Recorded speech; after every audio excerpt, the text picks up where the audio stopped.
સુરતના આઈ માતા રોડ સ્થિત મહેશ્વરી ભવન ખાતે તેરા તુજકો અર્પણ કાર્યક્રમ યોજાયો હતો. સુરત પોલીસ કમિશનર વાબાંગ જામેરના અધ્યક્ષ સ્થાને યોજાયેલા કાર્યક્રમમાં ઝોન 1 હેઠળના પૂણા, કાપોદ્રા, વરાછા, અશ્વિનીકુમાર, સરથાણા અને લસકાણા પોલીસ સ્ટેશનમાં નોંધાયેલા મિલકત સંબંધી ગુનાઓમાં રિકવર કરાયેલ મુદ્દામાલ પરત કરવામાં આવ્યો હતો. પોલીસે કુલ 112 મોબાઈલ ફોન, 57,23,000 રોકડા તેમજ 39,43,000ના સોના ચાંદીના દાગીના મૂળ માલિકોને પરત કર્યા હતા. આ ઉપરાંત 13 મોટરસાયકલ અને મોપેડ તેમજ 80 કેરેટ રફ અને તૈયાર નેચરલ હીરા પણ પરત કરવામાં આવ્યા હતા. સાથે જ સાયબર ફ્રોડના કેસમાં ફ્રીઝ કરાયેલા અરજદારોના 62,73,680 રૂપિયા પણ પરત કરવામાં આવ્યા હતા.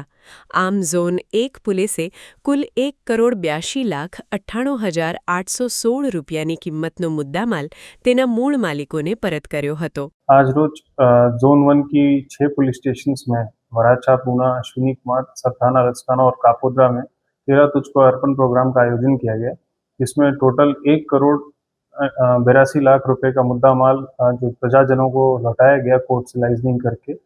इसमें वराछा पुलिस स्टेशन का अभी हाल फिलहाल में 44 लाख रुपए जो कैश जो चीटिंग किया गया था उसका मुद्दा माल था. साथ में बहुत सारे मोबाइल्स थे. पूना पुलिस स्टेशन ने 1 किलो चांदी जो महिला का जो चोरी हो गया था उसको लौटाया. साथ ही साथ जो गहने थे, मोबाइल्स थे, जो वाहन थे, करीबन 112 मोबाइल लौटाए गए. इस तरह से पूरी की पूरी पुलिस जो है आज इसमें हाजिर रही.